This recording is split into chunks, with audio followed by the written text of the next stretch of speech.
Hello, hi guys! Magandang hapon sa inyo lahat. This is Shin from my channel, a faith healer, also mata reader. So ngayong hapon, natutigan natin ang nagsasabihin sa inyo ng ating mga gabay. This is special gabay for the month of December 11 hanggang December 17 for the sign of Sagittarius. So, sagi. Welcome to my channel. Ano kayang messages, advices, as brigades ang ating masasaga for today's video? Kanino naman kayang energy or kaganapan sa buhay ng mga Sagittarius ang ating mahagilap. So guys, this reading is a journey lamang, hindi lahat makaka-resonate. Kunin lamang po makaka-relate sa inyo and comment down below kung kaninong energy ang ating nasa agaf. And of course, don't forget to like and subscribe my channel. And hit notification bell for more videos update. And of course, maraming salamat po sa mga walang sawang pag-support sa aking channel, lalo na hindi skip ng ads. Naway pagpalain po kayo ng Diyos at may kapalisiksik diglig na gumapaw man balik sa inyong biyaya. So, kumapit ka na dahil eto na ang mensahe sa iyo ng ating gabay. Umpisahan na natin. Angel Spirit Messages, give me information. Angel Spirit, give me information for Angel Spirit Guides. So, there is an Empress card. So, there is a river, no? Kumbaga may nasa-sense din ako dito, it's a fertility or something, mayroong pagbubuntis or bagong negosyo, no? Na itatayo, no? So, let's see what is additional messages. There's an 8 of Wands. So, there's a fast communication and fast movement. So, some of you ha, kumbaga may something information dito na maaaring magdala sa iyo ng mga mensahe or something messages. And because there is a Knight of Cups, so there's an offer, no?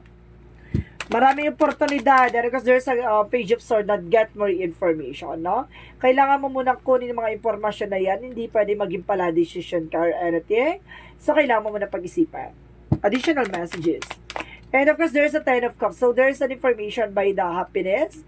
And the temperance is a perfect timing. And of course, divine timing. So, ibig sabihin dito, may mga bagay na kung para sa or kumbaga pag oras na yan, oras ng bagay na yan at oras na. So let's see what is the Empress card. So there's a Queen of Pentacles, so there's a practicality. Pagdating sa finances, no, there's a good sense about sa business, no? About sa negosyo. So ibig sabihin baka nga talaga magtayo ka dito ng bagong business or bagong negosyo mo, no? Or baka some of you guys madagdagan ang branches of your business or maaaring magkaroon ng growth and expansion pagdating sa business mo.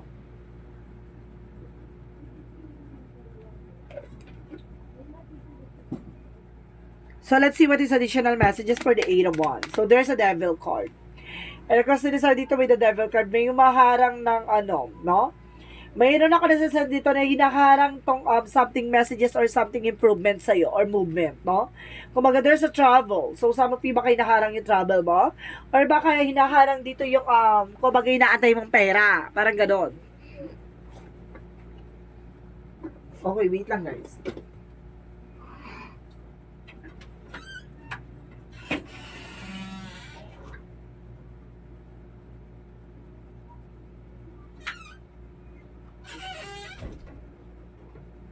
Okay.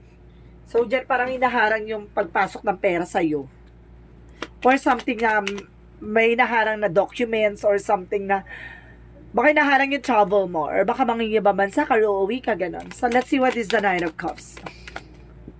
And there's a Knight of Cups. So, there's a Knight of Cups na the Nine of Cups. So, there's a wish fulfillment. So, ibig sabihin dito, nandito na yung offer, no? Kumbaga, yung offer na ito magdadala sa'yo ng, kumbaga, hiniling mo, no? Magdadala sa'yo ng wish fulfillment. So, may mga bagay na matutupad na dito. Pero tendency is, no?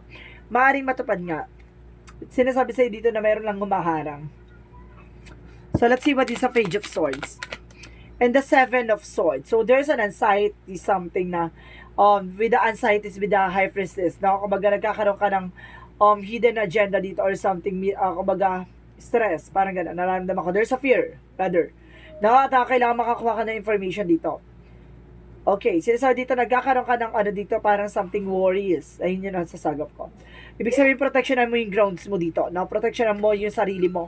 At protectionan mo ko naman yung mga bagay na gusto mo makuha at kailangan mong kumbaga kailangan mo makakuha ng information na yan kasi kumbaga gustong-gusto mo na makaalis or something, gustong-gusto mo na makuha tong bagay na to pero hindi mo makuha kasi mayroong umaharang, no? Kasi there's a hidden agenda dito na nagdala sa'yo ng anxieties. Kumbaga na-stress ka dahil sa hinihintay mo to or something, no? So sinasabi sa'yo dito na kailangan mo mag-take ng action dito, protectionan mo, no? Kailangan mo rin mag-cleansing at the same time. So let's see what is the Ten of Cups. And there's a three of cups. So there's a sinasabi dito na magkakaroon ka ng happiness with that celebration, no? Kumbaga sinasabi dito na kumbaga magkakaroon ka ng kaligayahan dito. Talagang happiness, pure happiness siya, pure happiness. Because there's a King of Pentacles. So sinasabi na King of Pentacles dito is kumbaga practical about sa finances secure, no? Kumbaga sinasabi sa'yo dito na there's a divine intervention, may mga paalala sa'yo ng divine na proteksyonan at pangalagaan mo kung ano yung mga bagay na hinahawakan mo or pag-aari mo. So let's see what is the Empress and the Queen of Pentacles. And also there's a Page of Cups. So listen to your intuitions and listen to your gut feeling. So ibig sabihin dito, parang lakasan mo yung pakiramdam mo kung ano yung mga bagay na gusto mong gawin mo, no? Parang kung gusto mo magbukas ng business, magbukas ka. Or kung gusto mo maghanap ng trabaho, maghanap ka ng trabaho. Parang gano'n. So, let's see what is the Eight of Wands and the Devil and the Seven of Cups. The Seven of Pentacles. So, there's a Hermit card. Something soul, no? Something spiritual. There's a spiritual battle. Maaaring mayroon ditong labanan ng about sa spirituality. Maaaring talagang hinaharang, no? Yung bagay na inihintay mo. There's a spiritual enlightenment. Maliliwanagan ka dito na kumbaga yun nangyayari sa yung mga bagay na inahantay mo, bakit lagi nadidelay or something, bakit laging ganito postpone or something, cancellation. Kasi merong umaharang, no? So let's see what is the Knight of Cups and of course the Knight of Cups. So there's a Six of Swords, transition. Kailangan mo makaalis sa Eight of Swords, negativity. So see, there's a transition. See, hindi ka makaalas kasi you have a full of negativity, no? Kumbaga around you, you have a lot of swords, no? Yun yung kailangan mong makabitaw at kailangan mong makaalis. So let's see what is the Page of Swords and of course there's a Seven of Wands and the High Priestess. So there's an Eight of Cups. So there's a letting go. No, kailangan mo maka-move on or kailangan mo makaalis dyan sa sitwasyon. And kumbaga kailangan mong i-abandon na, no? Iwanan tong negativity na to. Or kailangan mong alisin. So there's a Ten of Cups and the Three of Cups. So there's a Knight of Wands. So there's a slow and steady, no? Panatiling kalmado. Hindi ka pwedeng ipakita mo sa kanila na stress ka or something, nag-worry ka. So let's see what is the Temperance. And of course there's King of Pentacles. So there's a Four of Cups. So there's a reevaluation. Ito, dito na papasok yung pag-iisip, no? Kailangan mo muna pag-isipan bago ka mag-take ng action. So let's see what is the outcome. So, ang outcome is the Queen of Swords. Tingnan mo yung bigger pictures, no? Tingnan mo lagi magiging possibilities. And of course, the full card represent a leap of faith, no? Para sinusubukan ng pananampalataya at paniniwala mo dito. So, pagdating naman sa career, let's see. So, pagdating sa career mo is the Nine of Pentacles. So, there's a blossoming abundance. So, mukhang yayabong or something lalago ang negosyo mo. Or sa mo piyo, kumbaga, pag nagtatrabaho ka, maaaring magkakaroon ka ng promotion or something, magsasucess ka pagdating dyan sa larangan ng trabaho. And there's a Page of Wands, there's a, kumbaga, good news or ideas, no? Kumbaga, malalaman mo na kung bakit ganito, ganyan, at naging sanhi ng pagbagal at pagkansela ng mga bagay-bagay pagdating sa'yo. Kung ano man yung inaantay mo, inaasahan mo, bakit nagkaroon ng delays or something, cancellation, no? So, pagdating sa love life, see, talaga nire-recognize the Lovers and the King of Wands. Oh my God. So, there's a King of Wands. Control, no? Kumbaga, there's a lot of confusion, no? Kumbaga, pagdating sa buhay pag-ibig, mayroon taong, kumbaga, nang gugulo, no? Para maalis ka sa control. Parang ginugulo ka nitong tao na to para maalis ka sa concentration sa love life, no? Kumbaga, meron ditong gumagawa ng eksena para magkaroon kayo ng, kumbaga, alitan or something na, kumbaga, mainit ang ulo sa isa't isa, no? Meron ditong nang gugulo. And kasi ito, kumbaga, stability and control naman yung person mo, no? So, let's see about sa health. About sa health, so, there's an Ace of Pentacles. So, there's marami na iingat about sa finances. Pagdating sa health mo, maaaring gusto ka magastos nito, no? Parang gusto niya maubos sa'yo lahat. Kaya, ginagawan ka ng anumang uri ng karamdaman. There's a pain, or it's either a heart pain or something na, kumbaga, nahihirapan kang huminga or something na, kumbaga, nagkakaroon ka ng, kumbaga, hinihingal ka o hinahapo ka, gano'n. Kumbaga, there's a heart problem here. Kasi mayroong gumagawa sa'yo. Gusto nito magastusan kang malaki para maubos sa'yo lahat. So, let's see what is the magical fairy messages.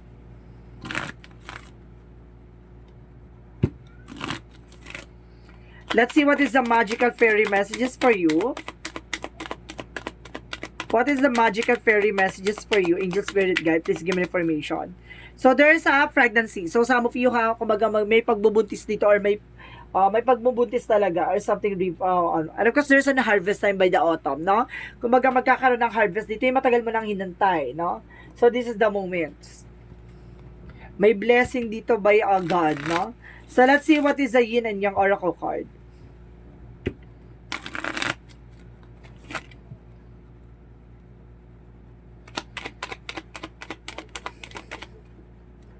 So, there's a guarded. So, protectionan mo kung ano man yung grounds mo, even your territory, no? Pangalagaan mo, bantayan mo. And of course, there's a purpose, no? Tingnan mo, dapat alam mo yung magiging life purpose mo. Kung ano ba talaga yung purpose mo sa buhay.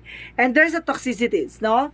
Kumbaga, itong taong gumagawa sa'yo nito ay, kumbaga, nasa paligid mo, around you, or something relative related sa'yo, or something friend, or something, basta nagbibigay ng toxicities, no? Toxicities. Ayun yung sila kailangan na stop the pattern. Kailangan mo maputol yung pattern na yan. So, let's see what is the chakra messages for you. Let's see what is the chakra. So, there's a complacency. Ibig sabihin dito, may mga bagay na kailangan mong i-take na action hanggat hindi pa nauhuli ang lahat, no? Huwag mong hayaan masayang ang panahon at oras at pagkakataon. There's a wisdom. So, ibig sabihin dito, meron, magkakaroon ka ng enlightenment dito sa madaling salita. Kaliwanagan, no? So, let's see what is additional messages. And there's a Dolphin, no? Enjoy your life from the fullest, no? Kumbaga, maging masaya ka sa lahat na nangyayari sa'yo. And there's an autumn, there's an harvest time, na talagang there's an harvest, no? Talagang meron ditong no? Meron ditong kasaganahan talaga na paying off. This is the paying off, no? Parang momento ng paying off. So, let's see what is additional messages. And of course, there's a gold children, so there's a rare gift, no? Meron din dito, some of you guys, you are being also gifted, no? Kumbaga, meron dito, kumbaga, merong ibibinibigay ang ating may kapal, ating universe na kakayanan na, kumbaga, bihira makita sa isang tao, no? So, let's see what is additional messages for you. Or some of you, tarot reader din, no? There's a tarot reader, ako na sense. Or some of you, manghihilot, massage therapist, or kumbaga, faith healer din. And there is we the haters, birth as a portal, deep love, no? Meron ditong malalim na pagmamahal, no? Bilang isang ina. So, let's see what is additional messages for you.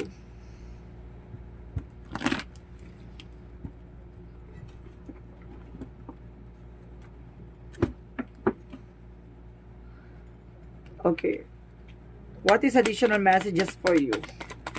So, there is a humor, no? Kumbaga, titignan mo yung lighter side of situation. Mag-focus ka sa, kumbaga, yung magiging magandang possibilities. Wag kang mag-attract ng mga drama or something nega, ha? Isa tayo sa mga madadrama kasi hindi siya nakakatulong, totoo lang, ha? Kasi there's a toxicity dito na kailangan mong iputulin, no? Or kailangan mo i-stop the pattern, no? Na baka, sinasabi dito na there's a humor na kailangan mo yan, no? I-ano mo siya, i-attract mo tong good energy for the lighter side of your life, no? So, let's see what is additional messages. Parang sinasabi dito ng ating angel spirit, no more drama, no? Take action. Kailangan mong kumilos. Hindi mo kailangan mag-drama or something.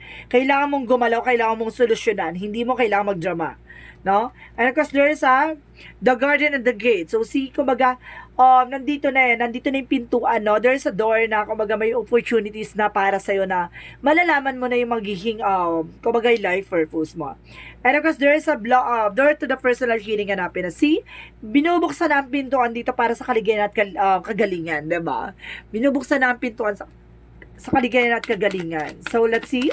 So, there is a man holding a heart. So, some of you, if you are Sagittarius sa men, no, may taong may hawak ng puso mo. If you are Sagittarius women, so, ikaw ay kumbaga may hawak ng puso mo, no? Itong tao na to.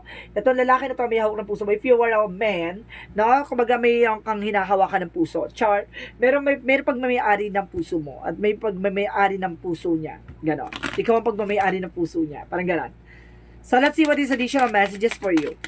And there's Energy healing, I told you, kailangan mo ng healing session, ha? Kasi there is a kulam. Sa madaling salita, may kulam dito, may sumpa, ha? Kaya nagbibigay sa'yo ng something burden. Pero because there's an infinite abundance. Kaya ito, see, kasaganahan ang naghihintay sa'yo, infinite, harvest time. So, the moment na there's an Ace of Pentacles, so, it means, so, may kasaganahan at a big money coming in for you. Pero ang nangyayari kasi, 'di ba? Puro kamalasan, kaalatan na nangaganap sa buhay mo, 'di ba? So let's see what is the romance angels. Pagdating naman sa buhay pag-ibig, no? Alamin natin. Ano kaganapan sa buhay pag-ibig mo? There's a separation. So some of you may separation dito. Additional messages, no? Para sa separation yan, Pero because there's a forgiving and learning. So, there's an, kumbaga ito yung separation. Ito naman yung gusto pang bumalik yung person, no? Sinasabi dito, kailangan mo matutunan yung mga bagay na nangyari sa'yo from the past. No? Pagdating naman, tignan natin sa mga release your ex. So, there's a separation and ex, no? Kailangan mo alisin yung ex mo sa buhay mo. So, let's see what is Archangel Michael messages for you. So, tignan natin, anong chika ni Archangel Michael? And detach from this situation, no? Kailangan mo makaalis sa sitwasyon. Let's see what is additional messages. And have confidence. So, kailangan mo magkaroon ng confident dito. At the same time, as Archangel Raphael to help in this situation, no? Humingi ka ng gabay ka ating Archangel para makaalis ka sa sitwasyon. Siguro, bigat na bigat ka sa problema pinagdadaanan mo. I sense some ganyan. Of course, para sinasabi dito na may pinagdaanan ka sa buhay pag-ibig. So, this is the moment na kailangan mo na siya pakawalan.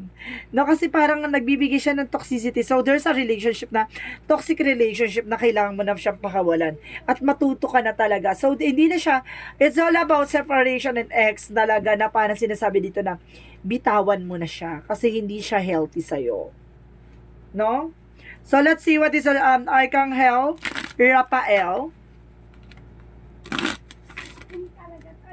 So, let's see what is Archangel Raphael.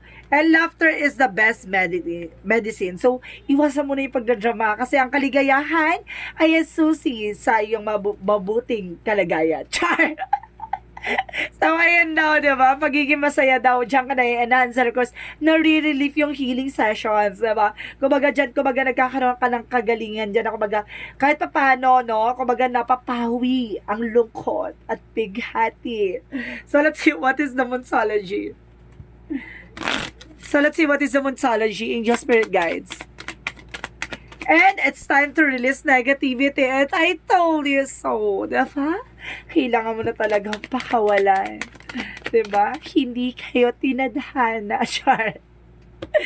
And there's a fair climax approaches. Nasa exciting part ka na. No? And because there is an angel's answer. So, there's an angel's answer. Sasagutin ang katanungan mo. So, mag-isip ka na. Bibilang ako na 3. Isip-isip na guys. Bibilang ko na 3. Kailangan naka-ready na kayo ha. Okay. Umpisa na natin with the 1, 2, and 3. So, eto na. Just answer. Give me an answer for your question. For their questions, rather. There's a peaceful resolution. No, masusolusyonan at magkakaroon ka ng kapayapaan. No, magiging mapayapa at solusyon na. No? And of course, additional messages and answers. Get more information. Kailangan mo pa makakuha ng mga impormasyon, no? So, pag-isipan mo, no? Parang sinasabi dito, kailangan mo muna pag-isipan yung mga bagay and choose new direction. Para makapunta ka na sa bagong eksena or panibagong stages ng buhay mo, no? Hindi ka, kumbaga, hindi ka mabaon dyan sa kalungkutan, no? So, let's see what is the Jesus loving quotes. So, Jesus loving quote said, be not afraid, only believes, no? Ibig sabihin dito, wag kang matakot, maniwala ka lang. 'Di ba? Hindi mo kailangan matakot kasi kung alam mo yung, kumbaga, alam mo yung kinakapitan mo na ating Panginoon, no? Ilalagay ka niya sa sitwasyon na alam niya ikabubuti mo. So, let's see what is the angel's number. 'Di ba? Hindi naman niya ilalagay ka sa kay papahamak mo eh. Ilalagay ka niya sa ikabubuti mo, no? And of course, there's a 10-10. I am patience, no? Habaan mo yung pasensya mo, no? Kumbaga sinasabi dito, kailangan mo kumalma. And keep your thoughts positive and be patient in everything working out of your highest good. Trust that your angels are working behind the scenes to help you, no? Ibig sabihin dito na tinutulungan ka na ating gabay, no? Maaaring nasasaktan ka ngayon, maaaring nahihirapan ka ngayon, pero hindi yan dahil para masaktan at pahirapan ka, kundi para matutunan mo. Yun ang nangyayari sa buhay mo ngayon. Na ang kahalagahan ng mga bagay-bagay ay kailangan mo ipagkatiwala sa ating Panginoon. So let's see what is the messages of life. 'Di ba? Akala mo siya na yung kumbaga siya na yung magbibigay sa iyong kaligayahan at kumbaga magiging masaya at magiging mabuti ka sa piling niya or sa eksena niyong dalawa. Ibig sabihin nito, kumbaga hindi siya yung taong tamang tao na para sa iyo. So let's see what is the messages of life. And I am welcome. So, sinasabi dito, welcome. Parang sinasabi dito. At sinasabi dito, guys, I welcome life as it presents itself to me. Today, I take step on my path to fulfill with a good faith. I swim easily with the flow of life. I embrace all the experiences that the universe bestows on me, even those that may prove challenging. I know all will fall into place for my greatest good. See? I told you. So, ibig sabihin dito, na kung ano may mga kaganapan sa buhay mo, no?